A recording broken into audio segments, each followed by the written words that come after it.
Assalamualaikum warahmatullahi wabarakatuh. Di sini Ibu akan mengajarkan dan memaparkan tentang pajak PPh pasal 21. Oke. Apa saja yang termasuk pajak PPh pasal 21? Dikenakan atas gaji, upah, honorarium, tunjangan, dan pembayaran lain dengan nama atau bentuk apapun, di mana gaji, upah, honorarium, dan sebagainya itu digunakan satu untuk pekerjaan, biasanya dipotong ya, kemudian ada jasa, dan yang ketiga ada dari kegiatan yang dilakukan oleh orang pribadi, di mana ini terbagi menjadi dua subjek pajak, ada subjek pajak dalam negeri dan ada subjek pajak luar negeri, di mana subjek pajak dalam negeri itu dipotong PPh pasal 21, sedangkan untuk subjek pajak luar negeri itu dipotong tarif PPh pasal 26. Oke, di sini untuk perhitungan PPh pasal 21 ada beberapa bagian. Yang pertama ada pegawai tetap, yang dipotong adalah berasal dari gaji, tunjangan, premi asuransi, kemudian dibayar pemberi kerja.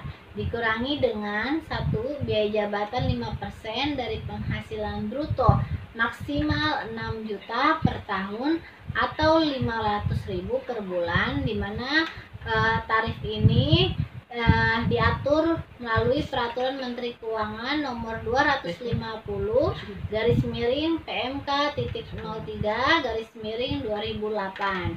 Kemudian yang kedua ada iuran pensiun, THT atau JHT yang dibayar sendiri.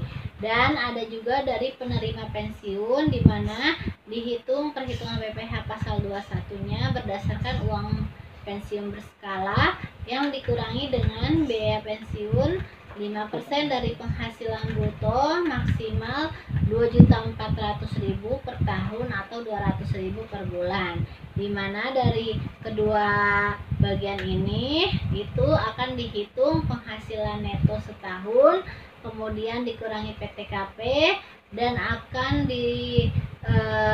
bertemu atau menghasilkan penghasilan kena pajak. Kemudian setelah kita menghasilkan penghasilan kena pajak atau PKP, maka yang akan kita lakukan yaitu menghitung tarif PPh pasal 17 atau tarif pasal 17 ya, progresif. Nah, kemudian untuk PTKP sendiri itu diatur berdasarkan Undang-Undang PMK 162/PMK.011/2012, di mana di sini ketentuan PTKP untuk diri wajib pajak itu 54 juta, dan untuk tambahan untuk wajib pajak kawin atau yang sudah menikah maka ditambahkan 4.500.000. Dan apabila memiliki tambahan untuk setiap anggota keluarga, sedara, semendah dalam garis keturunan lurus serta anak angkat yang menjadi tanggungan sepenuhnya itu maksimal 3 orang. Jadi walaupun misalnya tanggungannya atau memiliki anak lebih dari 3 orang, tetapi tetap dalam perhitungan PTKP itu dihitung maksimal 3 orang ya. Dan penerapan PTKP ini ditentukan oleh keadaan pada awal tahun kalender atau awal bulan dari bagian tahun kalender. Nah, untuk PTKP karyawati, PTKP karyawati yaitu ada kawin hanya untuk diri sendiri, ada kawin suami tidak berpenghasilan berarti untuk diri sendiri, status menikah dan tanggungan maksimal 3. Kemudian ada kategori tidak kawin, di mana kategori tidak kawin ini adalah yang termasuk 1 diri sendiri atau tanggungan maksimal 3 orang. Dan untuk PTKP karyawati harus menunjukkan keterangan tertulis dari pemerintah daerah setempat serendah-rendahnya kecamatan bahwa suami tidak menerima atau memperoleh penghasilan ya. Nah, kemudian untuk tarif PPh, bukan tarif PPh ya, tetapi tarif pasal 17, di mana tarif progresif ini setelah kita hitung PKP maka akan diketahui untuk tarif PPh pasal 17, di mana apabila PKP kita dari 0 sampai dengan 50 juta, maka dikenakan tarif 5%. Tarif progresif. Kemudian apabila di atas 50 juta sampai dengan 250 juta dikenakan tarif 15%, dan di atas 250 juta sampai dengan 500 juta dikenakan tarif 25%, dan apabila di atas 500 juta dikenakan tarif 30%. Nah, dan untuk PPh pasal 21 yang bukan pegawai berkesinambungan 50% dikali penghasilan bruto dikurangi PTKP sebulan dihitung secara kumulatif dikali tarif pasal 17 Undang-Undang PPh. Kemudian kategori PPh pasal 21 bukan pegawai yang berkesinambungan expert ya, pasal 13 ayat 1, yaitu dihitung dari 50% dikali penghasilan bruto dihitung secara kumulatif dikali tarif pasal 17 Undang-Undang PPh. Dan yang tidak berkesinambungan itu perhitungannya 50% dikali PPh atau penghasilan bruto dikali tarif pasal 17 Undang-Undang PPh ya. Tetapi dalam hal dokter yang berpraktik di rumah sakit atau klinik ya, jumlah penghasilan bruto adalah sebagai jasa dokter yang dibayarkan pasien melalui rumah sakit atau klinik sebelum dipotong biaya atau bagian hasil RS atau klinik. Nah, sedangkan di sini yang masuk kategori lainnya ya, PPh pasal 21 lainnya, yaitu ada Dewan Komisaris atau Pengawas non pegawai tetap, di mana itu dikenakan atas honorarium atau imbalan yang bersifat tidak teratur. Kemudian ada mantan pegawai yang dimaksud jasa produksi, ada gratifikasi, bonus atau imbalan lain yang bersifat tidak teratur, dan ada juga peserta program pensiun yang masih berstatus pegawai, di mana ini termasuk penarikan dana pensiun ya, dan ini dikalikan tarif pasal 17 atas penghasilan bruto. Nah, ini ada PPh pasal 21 ya, di mana di sini ada pegawai tidak tetap atau tenaga kerja lepas ya. Kalau misalnya untuk perhitungan upah saku harian, mingguan, satuan atau borongan ya, dihitung apabila kurang dari 300.000 maka tidak dipotong PPh pasal 21.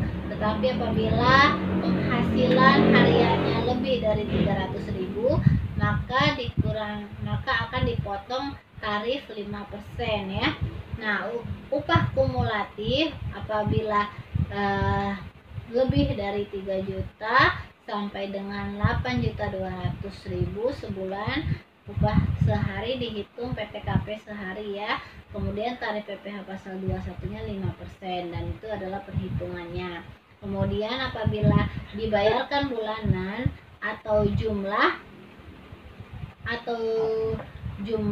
upah kumulatif 1 bulan melebihi 7 juta dikali 12 dikurangi PTKP setahun, maka akan menghasilkan kena pajak dan dikali tarif pasal 17.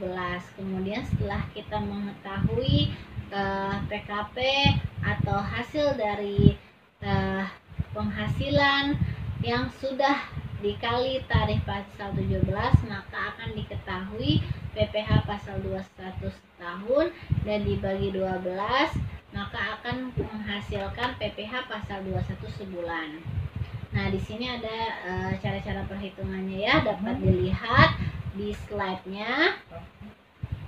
Oke, dan ini adalah contoh perhitungan PPh pasal 21. Contohnya adalah Budianta pada tahun 2013 bekerja di PT Aman Bahagia dengan gaji sebulan 8 juta per bulan dan membayar iuran pensiun sebesar 200.000. Budianta menikah tetapi belum mempunyai anak. Bagaimana perhitungan PPh pasal 21-nya? Nah, di sini dia menggunakan tarif yang terbaru ya, PTKP-nya. Contohnya misalnya gaji sebulan 8 juta dikurangi biaya jabatan tadi maksimal 500.000 ya. Jadi 5% dikali 8 juta itu 400.000. Kemudian lagi tadi dikurangi ada iuran pensiun yang ditanggung oleh masing-masing yaitu sebesar 200.000 dan mendapatkan hasil 600.000, maka hasil dari 8 juta dikurang 600.000 hasilnya adalah 7.400.000 dikali setahun yaitu 12 bulan, maka akan menghasilkan 88.800.000.